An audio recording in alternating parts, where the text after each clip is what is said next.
Cool. This morning, we've got Leo Evans coming into the gym for one of his strength and conditioning sessions. Now, Leo's a 17-year-old amateur MMA fighter, so the approach to his strength and conditioning is a little bit different to that of probably some of the other previous videos with some of the pro MMA fighters like Lerone Murphy. So with Leo being as young as he is, one of the big things that we want to do is take a long-term athletic development approach to his strength and conditioning. Now, Leo's been doing his strength and conditioning for quite a number of years. I think he started when he was 13 or 14. So he's already quite well versed in strength and conditioning and kind of very well versed in some of the fundamental movement patterns. But one of the key things I want to try and do today is just start to get him into a bit more of a return to training program. So Leo fought about 4 weeks ago. He had a week off after his fight, and this is kind of his second full week back into training. So what you're going to see today is not really any plyometrics or power or ballistic based work. One of the big things that I personally believe in, whether the athlete's a youth athlete or a much more senior athlete who's been in the game a long time, after a fight, the most important thing that we need to start to begin to do is just return that body to health. Even as a youth MMA fighter, Leo's been cutting a bit of weight for his last fight. Not as big a weight cut as probably some of the pro guys or even the more advanced amateurs, but all the intense training, the intense sparring, the weight cutting, the water loading, everything he's going to do building into that fight is going to have a bit of a detrimental effect on his nervous system, his connective tissue, just his overall health. I just want a big step back and then rotate over. Try and get your chest as far around as you possibly can. Eyes follow the plate. Step back in, and then we'll just swap sides, okay? So one of the key things that I want to start to do when he begins to return to training is just to try and restore some of that health a little bit, build out a bit of a base that we can then begin to build into his next fight on. And today, that's exactly what you're going to see. So you're not going to see many plyometrics, like I say. We're not going to do many jumps, throws, anything that is going to have a real high cost to his nervous system or his connective tissue. We're going to focus a lot more on some higher rep ranges, so just build a little bit of work capacity, even look to try and increase hypertrophy a little bit. With Leo being young, there's definitely scope for him to try and build some muscle mass. So we're going to go through normal warm-up for the session. We'll begin to open him up through his T-spine a little bit, get to open him up through his hips, start just to think about switching on for the session. And then as we build into the session, we're going to go through what I call work capacity circuits. So simply what I do here is I kind of pair 3 exercises together that are all going to focus on different areas of the body. We're going to go a slightly higher rep range. And that's just to really increase the amount of loading and the amount of volume that Leo's going to do in these first few weeks as he begins to return back to training. Right, all I'd like you to do with just the bar, just to almost like rebuild that pattern for the day. Hands in line with the knurling of the bar, just give me a big step back.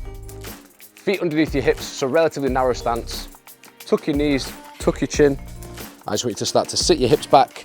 You're just feeling for a bit of a stretch through your hammies, right at the top, just underneath your glutes. When you start to feel that, just bring your hips back through, stand nice and tall, okay? Just stretch your toes up ever so slightly for me. There you go, perfect.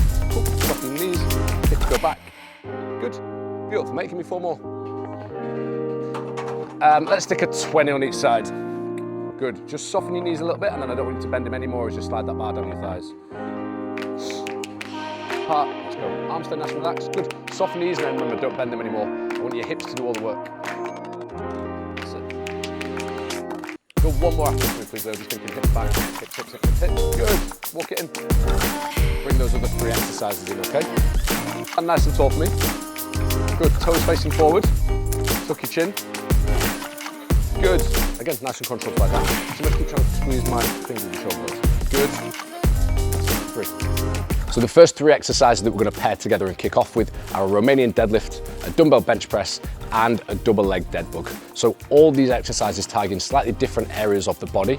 We're going to go slightly higher rep ranges, but really what we're looking at with the Romanian deadlift is a little bit more eccentric loading than something like a hex bar, really loading up that posterior chain of lower back glutes and hamstrings. We're then going to have a short 20-30 second rest as we head over to the dumbbell bench. Remember, I want the edge of the dumbbell to actually touch you on the side of the chest. That's the range I'm looking for, okay?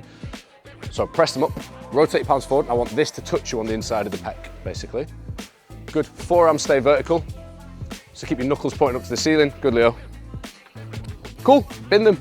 We're then going to do a dumbbell bench press. Again, loading up pecs, elbows, anterior delts. Again, relatively higher reps, trying to increase a bit of hypertrophy and muscular endurance. And then finally, we're going to go into a dead bug. We're focusing much more on loading up around his anterior trunk and his hip flexors and even his shoulders a little bit. So we're really trying to target a full body approach within those 3 exercises. Again, we're doing them back to back, so the whole density of the workout is a little bit greater. And we're going to go through that 3 times. Right, arms nice and long, look through the middle of the plate, knees up. So remember, try and time your hands and your feet equally so you get your body as long as you can, keeping this to the floor. I want 10 reps, yeah? So all the time, keep your pressure into my hand. Good, go again. Well, mate, that's 3. Give me 7 more. So, good. Just draw your shoulder blades back slightly. Cool. So, lie back. Feet nice and flat to the floor. Up, up. Nice. Yeah. I mean, that's the whole reach. Good. Nice and controlled. No need to rush it. Good. Forward. Soften your knees. Hit for everything. Just draw your shoulder blades back. Stand up. Cool. Next one. Let's go. The floor, really reach me. Try and get your biceps level with your ears. Keep that lower back hard. We're not really within this block necessarily trying to increase maximal strength. So you see a lot of the weights that Leo is lifting and based off a lot of his technique and the bar speed and the speed the weight's moving at, nothing's going to be quite maximal. These first few weeks, like I say, are really about returning him into training. I'm aiming for you to try and get your chest to touch the bar on every single rep. It might not, okay, especially towards the last few reps, but your intent is to try and pull the chest to the bar. So if you go heels on the bench now, probably go slightly wider grip, go like half thumb distance, there you go. Wrap your hands around, lift your hips off the ground, so nice straight line, shoulder to ankle, and pull. Try and get your chest to touch that bar. After that, we're gonna go into a dumbbell chest supported row, we're gonna go into a split kneeling cable twist and a wrist roller. And again, we're just taking 3 different areas of the body and really trying to just look to increase hypertrophy, look to increase work capacity, and just load them up a little bit with some higher rep ranges. These high rep ranges are going to help increase the strength of that muscle. They're going to help increase hypertrophy, but they're not going to put much stress on the connective tissues. So his tendons are going to get a little bit of a break. When we do a lot of the more intensive strength work, a lot more of the intensive jumps and plyometrics, they're going to put a lot of stress on his tendons and on his connective tissue. So one thing we can do to try and offload that a little bit is kind of bring the weights down, work at a slightly lower percentage of, say, his 1 rep max. And that's going to make sure that we're really targeting adaptations in the muscle, but we're kind of easing off that connective tissue a little bit. 90 degrees at each knee, both legs facing forward. You're going to go one hand on top of the other, and just think about drawing a big semicircle around your body. So I'm going to use my trunk to initiate that pull. Hands facing the other direction, control that round. Hands facing to the wall, control that round, okay? So we're going to look at a chest supported dumbbell row, which is going to look to load up through his upper back, through his biceps a little bit. We've then got a split kneeling cable twist, looking primarily at his trunk and his obliques. And we've got a wrist roll, looking at his hands and his wrist. So I want you to fully roll that cable all the way up. Think about each wrist getting a full twist on the way up. Good. Try and keep it a little bit still. You see how it's like rolling off to the side here?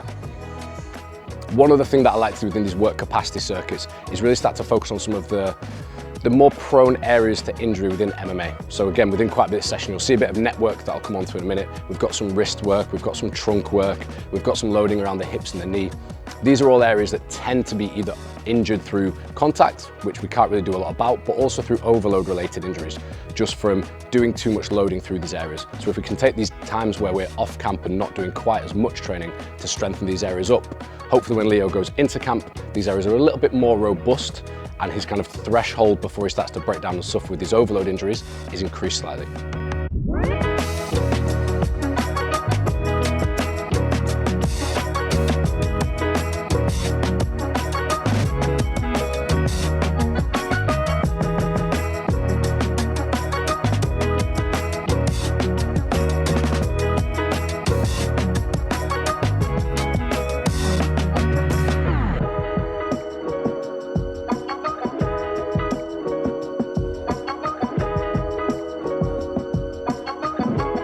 And then finally, we're just going to finish off with some isometric neck work. So you'll see Leo doing a rear neck bridge and a front neck bridge, purely focused on loading up the back of the neck and the front of the neck. Again, neck injuries are probably one of the more common injuries sustained in training within MMA. Sometimes that's down to contact, which again, we can't really do a lot about, but sometimes it's down to just repetitive strain on the neck, whether that's through wrestling, through grappling. So just making sure when we're out of camp now, we really spend a bit of time focusing on strengthening up around that neck. So we're going to start off with some isometrics in this more out of camp block. We're still going to load them up. We're still going to add some additional load to make them challenging. And we'll start to focus on some more through range stuff when we go into his camp, which starts next week. Hope you enjoyed the session, and I hope you enjoyed seeing a little bit of an insight into the difference in training that might happen with someone like Leo as opposed to one of the professional MMA fighters or more senior amateur MMA fighters that I work with. As always, if you've got any questions or anything you'd like to see in the future, please let me know below in the comments. Make sure you like and share this video, and I'll see you soon.